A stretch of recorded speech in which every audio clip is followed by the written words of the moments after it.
Is it ready? Of course, everybody does. Yeah, I'm gonna have to read this off the paper because, you know, that's what I have to do. But anyways, let's get down. Like, to all the people of this nation and citizens around the world, we have come today, the 5th of November, 2013, peacefully as one, indivisible without regard to age, color, income, religion, or sex, from the coast of one great ocean to the coast of another. We come together as children of love and freedom, not only to remind this world of something that is forgotten, that fairness, justice, and freedom are more than just words, but also to issue a warning to the powers that be. We stand with the heaviest of hearts at the precarious state of our union and our world. We stand with sincere hope of molding a better future, unlike the empty promises of those currently in power. We stand in solidarity here in Washington, D.C., towns, cities, and capitals worldwide, with most serious purpose, to awaken our human brethren out of their slothful slumber, listen to our wise counsel, and allow our words to open your eyes, lest we blindly perish. First time I ever give a speech. Calm down. Good job. You're the man! Doing great! Thank you. We are here to provide a warning to our countrymen that a rocky abyss awaits us if we continue this path. We will no longer sit still as we see our beloved and veering dangerously far from liberty's light towards dictatorial darkness. We rise up our voice with love, yet determination in the manner of Mohandas Gandhi and Martin Luther King. Our only armaments are the truth and goodwill toward all. The love of yourselves, our families, our neighbors, and the love for our country and the world. We seek to correct our course. This country needs to realize that we are one, united from many, and what is done to some affects us all. Our history is marred by scars that will never heal, like the tragedies of slavery and the genocide of the native peoples. But we must also realize that to wallow in the sins of the past is purely destructive. Let us learn from these mistakes and come together, not in a spirit of retribution, but of brotherhood. Despite our many differences, there is much we have in common. We must unite on a common ground, regardless of your political or personal beliefs. We all want what is best for our children and ourselves. We can all agree that peace and prosperity for our entire planet is not a utopian pipe dream, but a valiant goal to strive towards.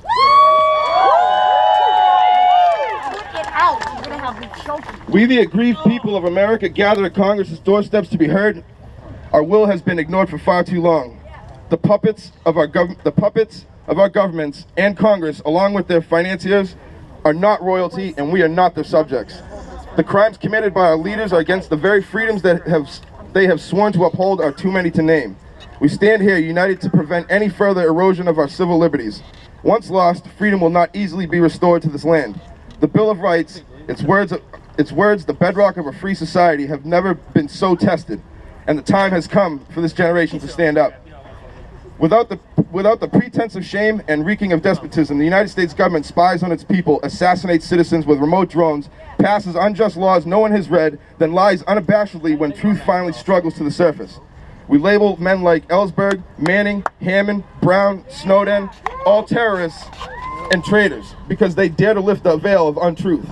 In the violation of the Sixth Amendment, we detain such dissidents indefinitely, sometimes without the right to a public trial. This is a slap in the face to every patriot sacrificed on the altar of freedom. The people deserve a transparent government, and this deception will no longer be tolerated.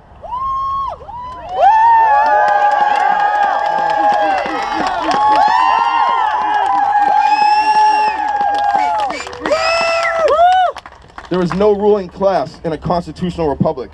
We, the people, rebuke our governors for misspending too much of the people's money, yet doing too little to actually benefit us. The unprecedented level of corrupt mismanagement will stop. Lobbying and selling your votes to the highest bidder shall no longer be regarded as the status quo.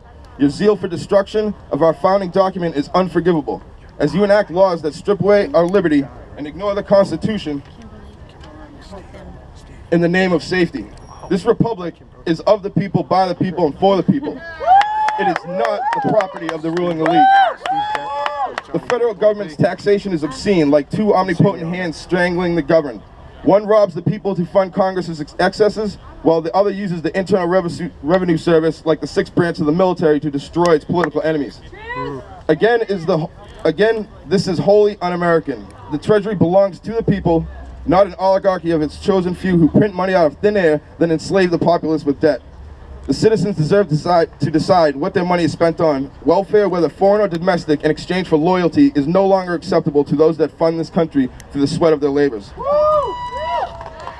After more than a decade of war, Congress's war-making powers needs to be regressed. When threatened, the people of this nation have proven to be brave and fierce warriors. But national defense should be just that, national defense. Democracy at the point of a gun is not democracy at all. The government's wars of fortune and recklessness and have been criminally overpaid by the blood of engagements for the purpose of nation building. To borrow money to fund our democracy by force is dangerous and foolish. We claim to be battling terrorism, yet we create thousands more enemies with our heavy-handed actions. The military-industrial complex that President Dwight Eisenhower warned us about has now become a cancer eating this world alive and needs to be excised. Yes. While claiming neutrality, we arm both sides of a conflict and sit back and watch the world burn as we count our money. Yes.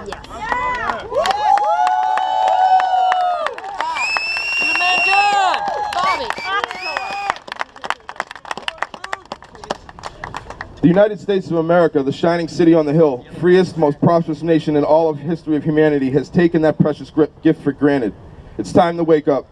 How can we offer liberty to third world countries when so many of our very citizens do not even understand it?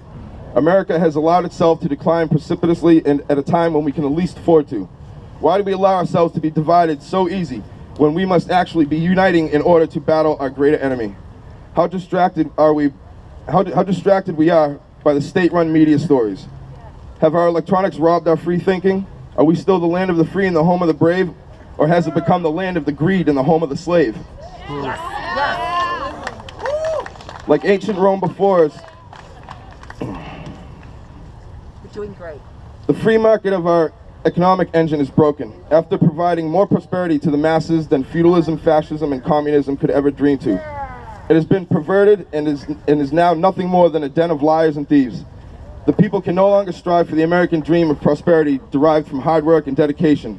Monstrous, too big to fail monopolies have been allowed to choke the life out of small business owner. The life breath of our prosperity. We have lost the freedom of commerce, de-evolving into an out-of-control casino with repetitive and destructive bubble then burst cycles created by their unchecked irresponsibility with our banking system. Ask yourself, America, why are the very perpetrators of our depression bailed out while the people are left to rot? Profit is not evil. We gather to decry, as it is only fair a man receive compensation for his labors. We are here to decry companies that allow profit to replace human decency, holding the lives of the people expendable over another dollar. We shall no longer look upon blindly as the well-being of the average American is sacrificed in the pursuit of more money. We, the citizens of this nation, permit irresponsible profit seekers to poison us with chemicals, pharmaceuticals, high fructose corn syrup, genetically modified organisms, and many other cost-cutting, money-making killers. These are unreasonable profits with no regard to the future consequences, including not only harming its customers' health, but possibly causing irreparable damage to our very genetic code. Why are diseases spiking at a time of medical technology's greatest advancements? Why is obesity so rampant here while the rest of the world is allowed to starve? Once again, we have ceded our power. This time, to the corporations run by the gangsters of Wall Street who funded the lobbyists, who fund the congressmen, who fund the generous business donors in one incestuous cycle of insider trading and villainy. True.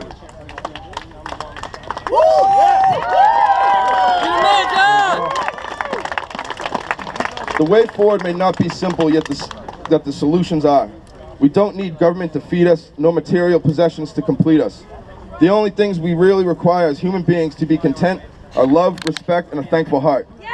The one thing religions the world can agree on is to treat others as you would like to be treated. If we show unconditional love to our fellow man, we will reap a bounty in return of epic proportions. We must respect our elders as well as our children, as there is much wisdom to be gained from both. Abuse for either will never again be tolerated. Our planet and all of her residents, human or otherwise, deserve the utmost respect. Energy can be produced cleanly, efficiently, and without using machines that can cause the continuing devastation such as Fukushima. It is our imperative to leave our home cleaner than we found it, for those yet to be born to enjoy. Most importantly, we must all be thankful for all our many blessings, our fellow travelers, our very breath. Be happy with what you have. We do not suggest that you stop dreaming of better things, as there is pride in hard work and responsibility. The country must rise above entitlement. Love is charity, but caring for each other must be done willingly.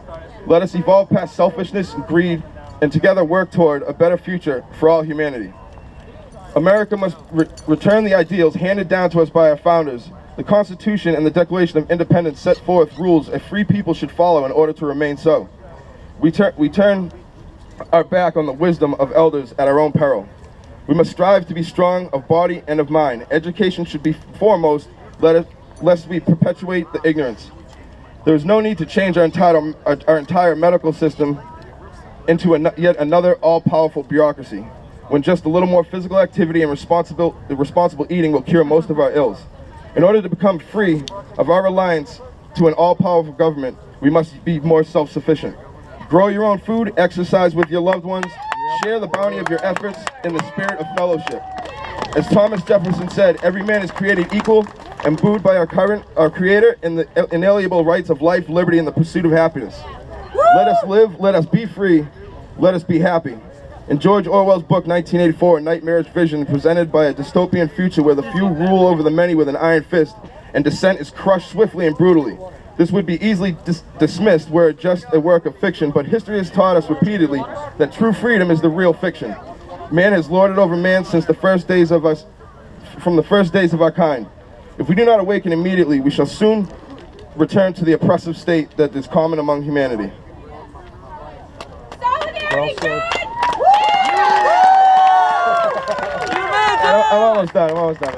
Great job. Man, John. Great job. We're all here to see you. Criticize you. Toward this ending, we make this new Declaration of Independence. We declare our independence from the enlightened few who seek to subjugate and rule. We declare our freedom from an all-powerful bureaucracy. Power belongs to the governed and is better managed locally. We declare our intention as the children of love, freedom to fill this earth with lives full of love, respect, and thanksgiving, not servitude to the evermore heartless iron fist. We are now awakened and united, and as the people with hopes and feelings deserving of the bounty this planet can provide, let us contemplate these words, meditate on their meaning, and let us return a year from now, on November 5th, 2014, a stronger, wiser, infinitely loving people, ready to give more than we take.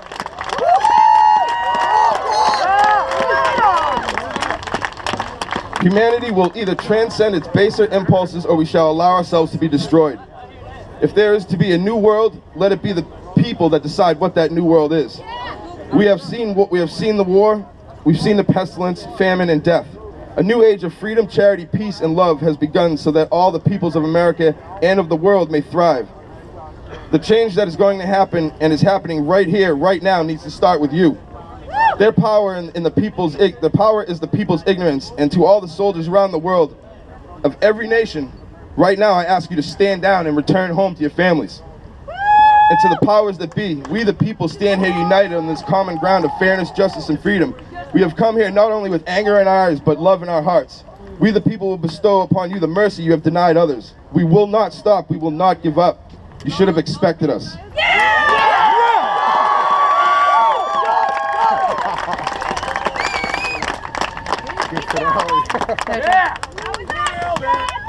I don't know what it did. I didn't touch anything after you pushed it. Can I pick the mic up?